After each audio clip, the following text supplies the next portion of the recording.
जी। एने जी। जी एने जी, आप मेरा मोमिना क्वेश्चन। है? हाँ। अच्छा, अभी भी है मोमिना? बिल्कुल। अच्छा, एने जी, आप ये बताइए कि आपका एक दुश्मन है, ठीक है? हम्म। आपको उस पर बहुत गुस्सा है, ठीक हाँ। है? हाँ। आपने किसी को हायर किया, यानी कोई गुंडे उंडों को हायर किया आपने, हम्म। सुपारी दी उसकी, और वो गुंडा गया उसके घर पे और उस शख्स को भी मार देता है जो आपका दुश्मन है, प्लस उसके घर में जो औरतें हैं उसको भी मार देता है और उसके बच्चों को भी मार देता है, ठीक है? फिर वो हम्म। आपको बताता है कि एने जी, मैंने उसको भी मार दिया, लेकिन उसके साथ साथ उसकी बच्चे और बीवी में मारी गई, ठीक हाँ। है? तो क्या उसकी एक बीवी मिनट, और बीवी भी मारी गई, ठीक है। और जबकि और इस्लाम में लिखा है कि नहीं औरतों नहीं, को मैं जंग में भी मार। एने जी, एने, मैं इस्लाम की बात ही नहीं कर रहा हूँ, टेंशन ना ले आप, एक मिनट रुकिए, मैं नहीं नहीं, हथियार भी आप ओपन। जो क्वेश्चन पूछे ना मुझे पता है, मैंने देखा अभी वो। मैं अभी फिलहाल इस्लाम की बात ही नहीं कर रहा हूँ एने जी। ठीक है। मैंने जी, मैंने एक एग्जांपल दिया आपको, जिसने आपके दुश्मन को मारा और उसमें हम्म। उसकी बीवी और बच्चे भी मारे गए, और आपको पता चलता है, वो आकर आपको बताता है, आपका रिएक्शन क्या रहेगा? मुझे नहीं पता क्या रहेगा, वो तो उस टाइम पे होगा ना जब पता चलेगा। अब ऐसे अरे कैसे मैं बता देंगे तुम्हारी क्या बात कर रहेगा रहा उस हूँ टाइम अभी, का। यार तुम्हारी हाँ तो बात कर मुझे रहा हूँ। नहीं है ना दुश्मनी जब किसी से, तो मैं क्यों मारूंगी किसी को, नहीं, कहूंगी कि जाओ मार अरे दो। अच्छा चलो, तुम्हारी दुश्मनी नहीं है, तुम्हारे ठीक। पड़ोस में किसी की दुश्मनी है, ठीक है? ठीक है। चलो अपन तुम्हारे हिसाब से हम्म। चलेंगे एने जी, कोई टेंशन नहीं। पड़ोसी की दूसरे पड़ोसी से दुश्मनी है, हम्म। ठीक है? हम्म। हाँ। उसने किसी को भेज के, जिससे दुश्मनी थी, उस शख्स को मारने के लिए कहा था, ठीक है? हाँ। पड़ोसी के दुश्मन को मारा और उसमें उसकी बीवी और बच्चे भी मारे गए, ठीक है? और हम्म। आपको पता चलता है कि उसके बीवी और बच्चे भी मारे गए, हालांकि उससे दुश्मनी नहीं थी, या मारना सिर्फ उस शख्स को था, उस मेल को मारना था, उसकी बीवी और बच्चों को नहीं मारना था, लेकिन उसको मारने में उसकी बीवी भी मारी गई और उसका बच्चा भी मारा गया। आपका क्या रिएक्शन रहेगा?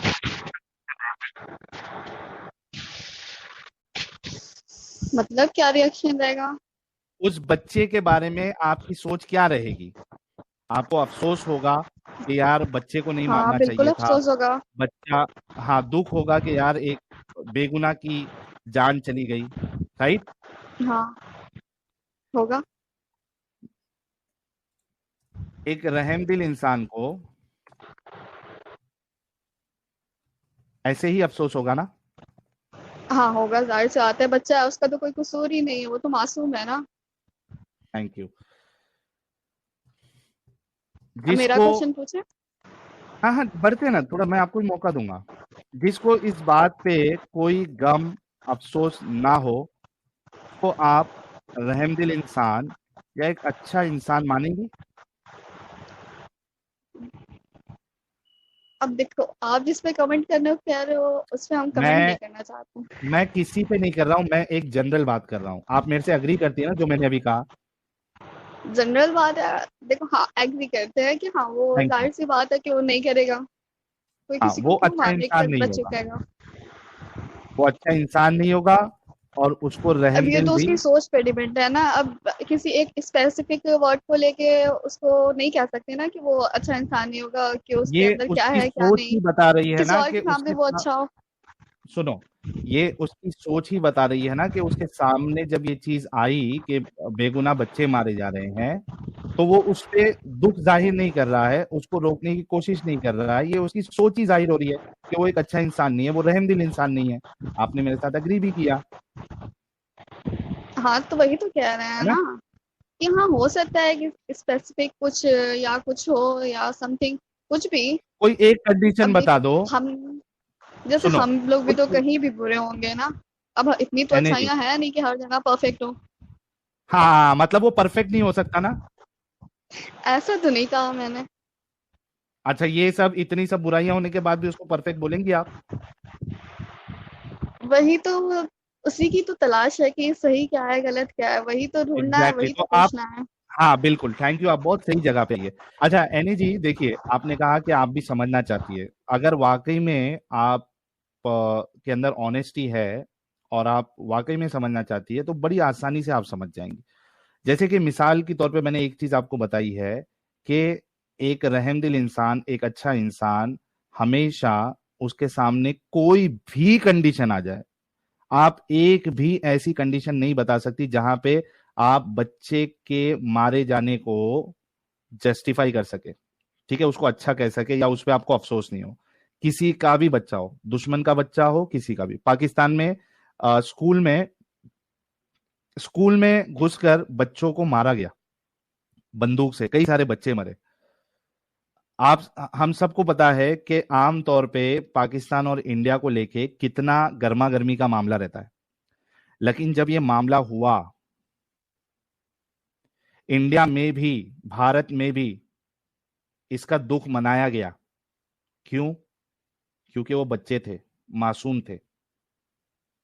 हमारी कितनी भी ऊंच नीच हो जाए, लेकिन एक बच्चे के मरने पे भी, चाहे वो हमारे दुश्मन का बच्चा क्यों ना हो, हम खुशी नहीं मना सकते, ना हमको कभी खुशी होगी। अगर पाकिस्तान में कोई बच्चे के मौत पर हमारे में से किसी को अगर खुशी मिलती है, तो ऐसे लोगों पर लानत है। आई एम श्योर के जो 7,000 लोग देख रहे हैं मेरी बात से बिल्कुल अग्री करते हैं। तो जब स्कूल में जब हमला हुआ, तो हमको भी दुख हुआ और हमने भी दुख मनाया इधर, ठीक है। तो कोई भी एक कंडीशन ऐसी नहीं हो सकती कि बच्चों के मरने पर हमें दुख ना हो। अगर किसी को नहीं हो रहा, अफसोस नहीं हो रहा, तो उसको अच्छा इंसान, उसको रहमदिल इंसान नहीं माना जा सकता। और यही काम लेकिन आपके रसूलुल्लाह ने किया है। ये मैं आपके सामने हदीस पेश करता हूं, ये देखिए।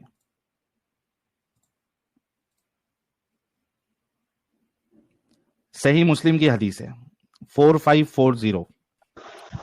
हजरत साब बिन जसामा से रिवायत है कि फरमाते हैं कि मैंने अर्ज किया, ए अल्लाह के रसूल, हमारे शब खून मारने में मुशरिकों के बच्चे भी मारे जाते हैं। शब खून यानी नाइट रेड्स, ये देखिए इंग्लिश में लिखा है नाइट रेड्स, रात में जो आप अटैक करते हो, ठीक है। जब वो रात में अटैक करते थे मुशरिकों पे, पॉलिथियस्ट पर, तो उनके बच्चे भी मारे जा रहे थे। और दूसरी हदीस में कि उनकी औरतें भी मारी जा रही थी, ठीक है। लेकिन मुझे औरतों से ज्यादा कंसर्न नहीं है फिलहाल, मुझे बच्चों से ज्यादा कंसर्न है। तो मुशरिकों के बच्चे भी मारे जाते हैं। आप सल्लल्लाहु अलैहि वसल्लम ने फरमाया, वो उन्हीं में से है। He said they are from them। आप देखिए कि जिसको हम रहमत लिल आलमीन मानते हैं और कुरान दावा कर रहा है, उनको बच्चे के मरने पे कोई अफसोस नहीं, कोई दुख नहीं, ना उनको रोका कि नाइट्रेट मत करो आप लोग। बल्कि रसूलुल्लाह ये कह रहे हैं कि वो उन्हीं में से है, कोई मुश्किल नहीं, मर गए तो मर गए। यानी जी, क्या ऐसे हाँ, शख्स को हम एक अच्छा इंसान कह सकते हैं? तो एकदम वही तो ऑनेस्टी के मैंने साथ। बताया ना आपको, खुद वही आंसर तो मैं भी ढूंढ रही हूँ ना। हाँ तो आप अपना दिमाग लगाओ ना। एक चीज, अच्छा मैंने ये एक चीज रखी आपकी, आप बताइए कि कुत्तों को देखा है आपने? हम्म। कितने अच्छे रहते हैं ना कुत्ते, कितने। अगर समझो आप किसी कुत्ते को बिस्किट खिला दे, उसको थोड़ा प्यार दे दे, वो जिंदगी भर आपको जो है ना आपके इर्द गिर्द घूमेगा, वो आपको रिटर्न में वो प्यार देगा। वो देखा है आपने? पता है। पता है ना? हम्म। आपको पता है कि आपके रसूलुल्लाह ने कुत्तों को मरवाने का भी हुक्म दिया? बताया तो मैंने, इतना पढ़ा नहीं है ना, अब वही तो मैं ये बता लीजिए, रही मैं हूँ अभी कि बता मैंने। देता हूँ, अभी बता देता हूँ, ये लीजिए। ये देखिए, सुनन अबी दाऊद की हदीस नंबर 2846 है, ठीक है, सही हदीस। नबी करीम सल्लल्लाहु अलैहि वसल्लम ने कुत्तों को मारने का हुक्म दिया, यहाँ तक कि कोई औरत देहात से अपने साथ कुत्ता लेकर आती तो हम इसे भी मार डालते। फिर आप सल्लल्लाहु अलैहि वसल्लम ने कुत्तों को मारने से मना फरमा दिया और फरमाया कि सिर्फ काले कुत्तों को मारो। और दूसरी हदीस में है, काले कुत्ते इस वजह से क्योंकि वो शैतान होते हैं। एक मारना या फिर जान से मारना? मार देना, खत्म, टाटा बाय बाय। ये देखिए, The Prophet of Allah ordered to kill dogs. Kill dogs है, kill, जान से मार देना है. And we were even killing a dog which a woman brought with her from the desert. Afterwards, he forbade to kill them, saying, "Confine yourselves to the type which is black." पहले सारे कुत्तों को मारने का हुक्म दिया, बाद में कहा कि नहीं नहीं, सबको नहीं मारना है, एक काम करो, सिर्फ कालो कुत्तों को मारो। क्या रहमदिल तो इंसान हो सकता है एने जी? फिर उस हिसाब से तो काले कुत्ते होने ही नहीं चाहिए फिर। हाँ, क्योंकि दुनिया में सारे लोग इतने पागल नहीं होते ना, और इतने बेरहम नहीं होते हैं कि वो काले कुत्तों को या कुत्तों को मार दे। तो वही चीज तो। हाँ हाँ, लेकिन आपके रसूलुल्लाह ने हुक्म दिया ना भाई। क्यों, आपके नहीं है क्या? क्या भाई, ऐसे शख्स को तो रस मैं हमारा नहीं कह सकता हूँ, जिसको बच्चे के मरने पे दुख ना हो, जो कुत्तों को मारने का हुक्म दे, जो गिरगिट को मारने का हुक्म दे, जो दूसरे की औरतों को सेक्स स्लेव्स बनाने का हुक्म दे, मैं उनको अपना कैसे कह सकता हूँ? एक मन से देख रहे हैं, दिल नहीं मान रहा, दिमाग नहीं मान रहा कि क्या सही है क्या गलत है। फिर कॉन्सेप्ट को क्लियर करते हैं, फिर देखते हैं, तो हम्म। क्लियरिफाई नहीं हो पा रहा है ना कि क्या क्या सही क्या है इसमें, क्योंकि कौन सा इसमें ऐसा तो इतने लोग। कॉन्सेप्ट है ठीक है, एनएच, तो इतने कौन लोग सा फॉलो ऐसा? क्यों कर रहे हैं? मैं उसकी वजह बताता हूँ। इस वजह से जो लोग फॉलो करते हैं वो इस वजह से करते हैं क्योंकि उनको इस्लाम तो की ठीक है, हकीकत बताई हमें नहीं नहीं पता, जाती है। ठीक। और जो पढ़ते हैं उस चीज को, उनको क्यों नहीं पता? तो जिनको मालूमात हो रही है और जो वाकई में दिमाग रखता है, वो निकल जाते हैं। अच्छा, आपका क्या सवाल था वो पूछिए। यही कि लोग इतना फॉलो क्यों कर रहे हैं, जब आपको इतना डिफॉल्ट दिख रहा है, इसमें इतना दिक्कत है। तो ऐसा तो है नहीं कि कोई पढ़ता नहीं है इसको, हर कोई पढ़ता है। मैंने और हर। नहीं पता है, मैंने उसकी आपको वजह बताई ना। अच्छा, मेरे को एक बात बताओ, आप मुस्लिम इलाके में रहती है? नाम नहीं बताना है, हाँ एरिया का कुछ डिटेल नहीं बताना है, सिर्फ ऊपर ऊपर से जो पूछ रहा हूँ वो बताना है। आप मुस्लिम एरिया में रहती है? हाँ। अच्छा, फजर की नमाज में कितने लोग मस्जिदों में जाते हैं नमाज पढ़ने? काफी कम लोग आते हैं, कोई चला ही जाए। एक वीडियो अभी मैंने दिखाया था, देख लीजिए अपने आप को सही कहने वाले। देख लो। जमात से 25 मिनट ज्यादा हो चुके हैं। फजर की नमाज से एक भी मुक्तदी मस्जिद के अंदर नहीं आया है। हाँ, एक भी मुक्तदी जिसको हम नमाज पढ़ाएं। कोई भी नहीं है। जिन्नाते हैं, हम जिन्नातों को नमाज पढ़ाएं यहाँ पर, जमात से नमाज हो जाए। अच्छा, इसका मेरे को एक चीज समझ में नहीं आया कि ये कह रहा है कि जिन्नात भी नहीं है। जिन्नात तो इसको दिखेगा नहीं, तो इसको कैसे पता चला कि जिन्नात नहीं है उधर? अरे भाई, हो सकता है कि जिन्नात मौजूद हो, तेरे को नमाज पढ़ानी चाहिए थी। तो अब ये वो इससे कह रहा है जाके कि जिन्नात पूछना भी नहीं। पड़ेगा ना। नहीं, मसला ये है कि इस मौलवी को पता है कि जिन्नात जैसी कोई चीज होती नहीं है। ये देखो क्या कहता है रोजीना। यहाँ पर जमात से नमाज हो जाए, लगभग रोजीना यही माहौल हो। ये हजरत को रोजीना बहुत पसंद है भाई। रोजीना यही माहौल है, रुक जा। यही रोजीना हो रहा है कि मुक्तदी मस्जिद के अंदर नहीं आ रहा। कितनी बेशर्मी की बात है कि हम जिन्नातों को नमाज पढ़ाएं यहाँ पर, जमात से नमाज हो जाए। लगभग रोजीना यही माहौल हो रहा है, यही रोजीना हो रहा है कि मुक्तदी मस्जिद के अंदर नहीं आ रहा। कितनी बेशर्मी की बात है। लगभग 150 घर इस हाँ, मस्जिद के अगल बगल में 150 घर। एक भी मुक्तदी अपने आप को सुन्नी कहते हैं, हम हुसैनी हैं। इतना ढोल बजाया है इन लोगों ने कि नमाज में आ रहे हैं। दोस्तों, इस वीडियो को ज्यादा से ज्यादा शेयर कीजिए ताकि हर मुसलमान। तो रोजीना यही हाल है, कह रहा है मौलवी। रोजीना यही हाल है, रोजीना रोजीना रोजीना। ये रोजीना उनकी कोई गर्लफ्रेंड वगैरह रही होंगी, लेकिन दीदी से मेरा एक रोजीला सवाल है। को सुन के रोजीला को सुन हाँ के साजिद भी आ गया। हाँ, वही नाम सुन के आया यार, रोजीना रोजीना चल रहा है तो मैं चलूं। दीदी से क्वेश्चन था, दीदी आपने कहा कि जब इतने लोगों को मालूम है ये हकीकत तो इस्लाम क्यों नहीं छोड़ ले। क्या मैं आपसे पूछ सकता हूँ कि आप अहले सुन्नत वल जमात हैं या शिया हैं? क्या? हनफी है कि अहले शिया सुन्नत वगैरह वल है? जमात इतना नहीं समझेगा साजिद। हनफी। शिया है कि सुन्नी है वो पूछो। सुन्नी है। हाँ, शिया को आप सही समझती हैं या गलत? बताया तो मुझे इतनी नॉलेज नहीं है, बस नहीं, अपना शिया फॉलो आपकी नजर करते हैं, में, जितना जानते हैं सुनिए उतना। शिया वो मातम करते हैं, आगजनी करते हैं, सीनाकोबी करते हैं, या गलत करते हैं या सही करते हैं? ये तो गलत है। खुद को गलत कहाँ है ना? लिखा है खुद को चोट पहुंचाए इंसान, कहाँ लिखा है कि खुद ठीक है, को मारे? खुद को मारने से वापस तो आने वाला नहीं ठीक है, कुछ। ठीक है। आपकी नजर में वो गलत है ना? लेकिन आज भी है शिया गलत। हैं, उनको गलत नहीं लग रहा है ना? क्यों नहीं गलत लग रहा है?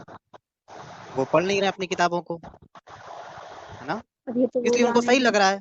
और उनके जो आला औलाद हो रहे हैं वो शिया ही हो रहे हैं, क्योंकि उनको सही लग रहा है वो। इसी तरह मुसलमान अपनी किताबों को पढ़ते नहीं है, जानते नहीं है, उनके उलमा तो पढ़ते हैं लेकिन वो भी निकलते नहीं है। और जो पढ़ लेते हैं, दिमाग लगाते हैं, वो निकल जाते हैं। जैसे आपने बहुत सारी हदीसों को, तफसीरों को तो और इसका फिक्ही मतलब आप मसाइल को उलमा नहीं थे? पढ़ा होगा, नहीं जाना है। क्या हुआ? तो इसका मतलब आप उलमा थे? आप उलमा यानी हम?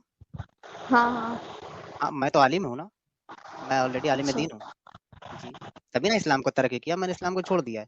मैंने पढ़ा, दिमाग लगाया, ये इस्लाम में हो नहीं सकता, और ऐसा खुदा ऐसा कह ही नहीं सकता ना। नबी की जो खसूसियत होनी चाहिए, पाक दामनी उनके अंदर दिखी नहीं, तो फिर इस्लाम को तर्क कर दिया हमने। इतनी आसानी से हो गया? बिल्कुल दिमाग लगाया, बिल्कुल यार। एक 6 साल की लड़की से एक 52 साल का मर्द शादी कर रहा है, बूढ़ा इंसान, वो कहाँ से सही है? और सिर्फ एक बात भी गलत नहीं है ना, जगह जगह फॉल्ट दिखता है, कई जगहों पर। हलाला ले लीजिए, खुला ले लीजिए, शादी हलाला ले तो हराम लीजिए। है ना? कुरान से साबित करे हलाला हराम है। मतलब जिस टॉपिक पर भी आप जाएंगी, कहीं ना कहीं आपको शिकस्त ही होगी। नहीं, सुना था एक दो मैंने टॉपिक नहीं है। हराम है। और कहाँ पे जब हराम करार शादी दिया नहीं गया है? कर, हदीस में कोई एक चलिए कोई करके हदीस हदीस नंबर को देखना बताइए। पड़ेगा। अगर किसी शख्स ने अपनी वाइफ को तलाक दे दी, तो क्या वो अपनी वाइफ हम्म। को दोबारा लौटा सकता है अपने निकाह में? नहीं। तो फिर कैसे लौटाना पड़ेगा? अगर वो लौटना चाहे, बीवी भी लौटना चाहे और शौहर भी उसको लौटाना चाहे कि हाँ हम इसको वापस लेना नहीं चाहते नहीं, हैं, इसके लिए वही क्या तो, करना पड़ेगा उसको? यही चीज है। अगर वो कहीं और शादी करती है तो अगर बाय डिफॉल्ट उसके हस्बैंड को कुछ हो जाता है या फिर कुछ भी, या फिर उसका हस्बैंड उसको छोड़ देता है, तो वो अगर उसे कुछ है कि हाँ पहले हस्बैंड ज्यादा ये ठीक था या जो भी, तो अच्छा वो एने जी, पहले हस्बैंड के पास एने जी, जा एने सकती जी, है। एने जी, मुझे एक बात हम्म। बताओ। चलो मैं तुम्हारी बात थोड़ी देर के लिए मान भी लेता हूँ। मुझे एक बात हम्म। बताओ कि एक इंसान की म्यूचुअल अंडरस्टैंडिंग है बीवी और शौहर की, वो तलाक देने के बाद वो फिर से मिलना चाहते हैं तो क्यों नहीं मिल सकते? किसी को क्या प्रॉब्लम होना चाहिए इसमें? ये सब शर्त लगाने की क्या जरूरत है कि पहले आप शादी करोगे, वो आपको बाय डिफॉल्ट अगर तलाक देगा फिर आप मिल सकते हैं? क्यों भाई? अगर मैं और मेरी वाइफ हमने 1000 तब बार झगड़ा कर रीजन तो लिया और अगर हम पूछना पड़ेगा जुड़ना ना। चाहते हैं फिर से, नहीं नहीं आप बताओ ना, आप खुद सोचो। आपने कहा कि ऑप्शन नहीं है, क्यों? ये जबरदस्ती क्यों है? आप खुद सोचो। क्योंकि शादी कोई मजाक थोड़ी कि आज इससे किया फिर अब इतना हाँ चांस तो हाँ मिला था ना मजाक 3 महीने का नहीं। एक मिनट, कि हाँ। चाहे एक मिनट एने जी, चाहे वो मजाक में हो चाहे नहीं हो, और अगर शौहर तलाक दे देता है तो बीवी की तो कोई गलती भी नहीं है। बीवी की गलती है? बिल्कुल, नहीं। बीवी को सजा क्यों? तो फिर अगर वो बीवी जो है फिर से आना चाहती है या शौहर भी चाहता है, उसने कहा कि ठीक है मुझसे गलती हो गई, तो तीसरे तीसरे लोगों का क्या बनता है कि वो इस तरीके के कानून लगाए? इसका आंसर तो मेरे पास नहीं है ना, तभी तो। Exactly exactly. तो बहुत सारी चीजें गलत है, आपके पास आंसर नहीं है। आप जो हम चीज बता अच्छा रहे साहिल हैं, भाई, हम कोई आलिमा तो है नहीं कि हमने पूरी किताब पढ़ ली है आप अच्छा इंसान एग्जैक्ट हो ना। आंसर। आप आपको मालूम है, अगर वो बीवी अगर शादी कर लेती है अपनी खुशी से, रजामंदी से कहीं, और वापस लौटना चाहती है, तो ऐसे लौट भी नहीं सकती। हदीसों में क्या बताया गया, नबी ने बताया गया है कि दूसरा शौहर जब तक आपके साथ हम बिस्तरी ना कर ले, उसका उज़्र मजा ना तनासुल चखे। आपके अंदर चला ले, वही वही बता रहा हूँ आराम से। हाँ तो वो उज़्र तो वाइफ तनासुल आपके हस्बैंड अंदर की चला तरह ना रहना जाए है। और आपका तो शहद वही ना तुम भी चूस कह रहे ले, हो। तब तक आप लौट नहीं सकती। बीवी के फिर सजा क्यों दी जा रही है?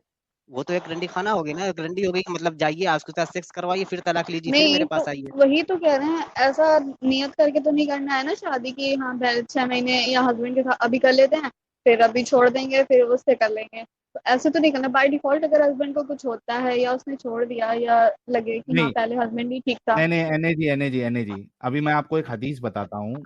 वहां पे बाकायदा उस बीवी की नीयत सामने रखी गई थी कि उसको पहले शौहर के पास जाना है। उस पे रसूलुल्लाह ने कहा था कि जब तक ये वाला शौहर जो है वो उसको चख नहीं लेता, उसकी शीरनी चख नहीं लेता, उसकी मिठास चख नहीं लेता, तब तक वो वापस नहीं जाती है। ये देखिए, ये किसने शो किया है ये हदीस? मैंने। हाँ, ये देखो, थोड़ा नीचे आओ। हाँ,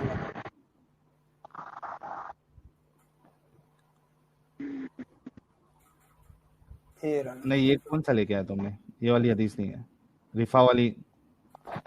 रिफा वाली तो है। हाँ, एक मिनट, ऊपर जाओ और ऊपर जाओ। हाँ रुको मैं लगा देता हूँ, मैं आराम से इसको कर देता हूँ। हाँ, ये देखो, मैं रिफा की, अच्छा ये साजिद लगाएगा, साजिद ही पड़ेगा। हाँ पढ़ देता हूँ। दीदी जरा म्यूट कर लीजिएगा, एक मिनट। अच्छा, इनको है ना थोड़ा एनर्जी को, ये लास्ट चीज है। हमारे साथ असद नूर भाई बहुत देर से बैठे हैं, जरा उनको ही मौका देना है। ये एक हदीस बताएंगे, फिर इनको थोड़ा और रिसर्च करने के लिए बोलेंगे। जी जी। सही अल बुखारी की ये 5265 है। ओके, हजरत आयशा ने बयान किया कि एक शख्स से रफ़ाई ने अपनी बीवी को तलाक दे दी, फिर एक दूसरे शख्स से उनकी बीवी ने निकाह किया, लेकिन उन्होंने भी उनको तलाक दे दी। उन दूसरे शौहर के पास कपड़े की पल्लू की तरह था, उनका जो सामान मुबारक था बिल्कुल झूला हुआ था। औरत को उससे पूरा मजा जैसा वो चाहती थी नहीं मिल रहा था। आखिर अब्दुर्रहमान ने थोड़े ही दिनों रखकर उसको तलाक दे दी। अब वो औरत नबी के पास आई और अर्ज किया कि या रसूलुल्लाह, मेरे शौहर ने मुझे तलाक दे दी थी, फिर मैंने एक दूसरे मर्द से निकाह किया। वो मेरे पास तन्हाई में आए, लेकिन उनके साथ तो कपड़े की पल्लू की तरह से वह और कुछ भी नहीं था, यानी उनका झूला हुआ था, खड़ा ही नहीं हो रहा है। कल एक ही बार उसने मुझसे सोहबत की, टिंगडों की, वो भी बेकार, यानी अंदर से गया ही नहीं, सिर्फ ऊपर ऊपर छू कर रह गया, लिखा हुआ है दुखूल हुआ ही नहीं, यानी अंदर ही नहीं गया, ऊपर ऊपर छू कर रह गया। क्या अब मैं अपने पहले खामुन के लिए हलाल हो गई जिसने मुझे तलाक दी थी? तो नबी ने फरमाया कि तू अपने पहले खाविन के लिए, अपने पहले हस्बैंड के लिए हलाल नहीं हो सकती जब तक कि दूसरा मर्द तेरी शीरीनी ना चख ले, जब तक तुझे अच्छे से बजा ना दे, तब तक तू हलाल नहीं हो सकती। ये हलाला नहीं तो और क्या है? यहाँ पे उसकी एक मिनट, नीयत भी है। बिल्कुल इसकी नीयत थी, मैं जाना चाहती हूँ उसके पास। अब मैं अपने पहले खाविन के लिए मैंने हलाल हो गई। इतना डीप तो पढ़ा नहीं है मैंने कि आंसर दूं। यही तो हम दिखा रहे हैं ना आपको एनर्जी, ये तो कोई बहाना नहीं है ना कि नहीं पढ़ा, अभी आपको दिखा रहे हैं सब प्रूफ के साथ। और ये देखो एनर्जी, प्रॉब्लम ये है कि एक चीज में गलत, मैं आपको म्यूट कर रहा हूँ, मैं फिर अनम्यूट कर दूंगा। अगर एक चीज में सवाल उठे तो समझ में आता है कि यार हमको समझ में नहीं आ रहा होगा। यार आप खुद म्यूट कर लेना यार एनर्जी। हाँ, थैंक यू, म्यूट हो गया है। अगर एक चीज में सवाल उठ रहा है तो समझ में आता है कि चलो यार, हमको समझ में नहीं आ रहा होगा, दुनिया को समझ में नहीं आ रहा होगा, इन्होंने गलत इंटरप्रिटेशन किया है। दो चीज में चलो यार, दो चीज में प्रॉब्लम है, तीन चीज में चलो यार, सिर्फ तीन चीज में प्रॉब्लम। यहाँ तो सारी चीजों में प्रॉब्लम है, भर भर के प्रॉब्लम है। कितने सारे टॉपिक्स हमने कवर कर लिए आज तक, एक दो प्रॉब्लम तो है ही नहीं, हर चीज में प्रॉब्लम नजर आ रहा है। तो इतने सारे प्रॉब्लम दिखाने के बाद कुछ ऑप्शन बचता नहीं ना उसके सही होने का एनर्जी। तो आप इस पे जो है, आप 1 महीने से देख रही हैं, आप और भी देखिए हमारे चैनल को, और जो मोमिन हजरात है उनके क्या आर्ग्यूमेंट्स होते हैं वो भी देखिए। और उसके बाद जब आपको तसल्ली मिल जाए कि नहीं यार हम जो बता रहे हो वाकई में सही है, और औरतों की तो कोई इज्जत वैसे भी नहीं है, आप टैटू बनाएंगी आप पे लानत, आप वो चोन्ना अगर सामने डालेंगी तो आप पे लानत, आप अगर खुशबू लगा रही है तो आप एक रंडी जैसी है, आप अगर अपने एक सेकंड शौहर एक को। सेकंड, जी, एक खुशबू लगाना कहाँ मना है? खुशबू तो लगा सकते हैं ना। आपको नहीं पता ये बात? लो मैं अभी बताता हूँ। हम तो लगाते हैं, तो हमें तो ऐसा आप कुछ लगाती नहीं, हैं तो फैमिली आप में एक भी अच्छी तो औरत बहुत है ही नहीं। एक मिनट, आप अगर खुशबू लगा रही हैं तो आप एक अच्छी औरत है ही नहीं। ये देखिए, ऐसा नहीं होता। अरे रुको ना, कैसा होता मैं बताता हूँ आपको। आप म्यूट कर लीजिए। ओके म्यूट कर लीजिए। ये देखिए, all India Muslim personal law board के मौलाना इत्र लगाने वाली महिलाओं के बारे में क्या कह रहे हैं। कोई शरीफ औरत बाजारों से खुशबू लगाकर नहीं जाती, समझ रहे हो? समझ रहे हो आप? समझ रहे हो? कोई शरीफ औरत बाजारों से खुशबू लगाकर नहीं जाती। मौलाना कह रहे हैं एनर्जी अगर आप खुशबू लगाती है तो आप शरीफ औरत है ही नहीं, तो इत्र क्यों बनती है फिर? वो मर्दों के लिए है, आप लोगों के लिए है ही नहीं। आगे सुनाता हूं मैं, पहले सुन लो, म्यूट कर लो, म्यूट कर लो। और इससे डेंजर, ये तो सिर्फ अच्छी औरत नहीं बोला है, आगे वाला मौलवी तो रंडी तक बोलेगा। एक मिनट रुको। औरत अगर इत्र लगा के जाए और उसकी ये नीयत हो कि वो खुशबू जो है कोई दूसरा सूंघे, तो उस औरत को प्रोस्टिट्यूट कहा गया है, प्रोस्टिट्यूट जानी, जानिया कहा गया है। Can women wear perfume or other? इसको भी सुन लो, नूरानी चेहरे को। Outside in general public, where they're traveling and there are non-Arab men around, at that time it is not correct for the woman to put perfume. बस उनके पास वो छोटी सी special हाँ, एनर्जी भी ऐसी लगाती होंगी, पुश पुश, ठीक है, हर जगह खुशबू बना के चले। हाँ। और ये खुशबू का मकसद क्या है? सारी दुनिया जानती है इसका मकसद क्या है। अल्लाह रहम करे, अगर ये मकसद नहीं भी है तो आप एक बहुत ही घटिया और इंतहाई घटिया लोगों वाला अमल कर रहे हैं। औरत का खुशबू लगाना बेइंतहा गलत अमल है, गलत अमल। जो औरत अपने घर से खुशबू लगाती है, यहाँ तक कि मर्दों को उसकी खुशबू महसूस होती है, ऐसी खुशबू लगाने वाली औरत कितना नूरानी है ये भी। के दिन सानिया की हैसियत से उठाया जाएगा। हाय हाय हाय हाय। नबी सल्लल्लाहु अलैहि जानिया, वसल्लम ने फरमाया कि हाँ, जो औरत खुशबू लगा के घर से बाहर हाँ, निकलती है मर्दों के सामने से, मर्दों के सामने से, जन्नत की खुशबू हराम है, कमा क़ाल सल्लल्लाहु अलैहि वसल्लम। हाँ, हाय हाय हाय हाय। खुशबू लगाकर नहीं जाती। इन सब मौलवियों तो के वो मुंह तो में ना पिछवाड़े में उंगली डाल के इनके मुंह में डाल दो, ऐसे ऐसे नहीं तो मौलवी हैं। दूसरा जो था, दूसरा नूरानी चेहरे वाला, वो तो हाँ, कह रहा तो है घर में तो लगा आप, सकते हैं ना। हाँ, हाँ, तो खुद के लिए लगा सकते हैं ना, किसी को दिखाने के लिए थोड़ी घर में लगा नहीं सकते ना, हैं। वो हाँ, बोले कि गैर के सामने लगाना, यार सुनो एनर्जी, वो कह रहे हैं कि आपकी नीयत कुछ भी हो, आपको नहीं लगाना, आप एक घटिया लोगों जैसा काम कर रहे हो। लेकिन अब तो कॉमन सी बात हो गई है। ये मौलवी तो अभी के हैं, ये क्या, ये 1400 साल पुराने मौलवी नहीं है। 1400 साल पहले जो बड़ा मौलवी आया था, उनके स्टेटमेंट के अकॉर्डिंगली ये आज के मौलवी बयान दे रहे हैं। ये जाकिर नालायक कहाँ कभी का है, ये अभी का है। ये और वो जो पर्सनल लॉ बोर्ड का जो मौलवी है कभी का है, ये अभी बयान दिया है। 1400 साल पहले वाला बयान नहीं है ये, आज फैज भी अभी का ही है। लोगों को, हाँ, फैज भी अभी का है।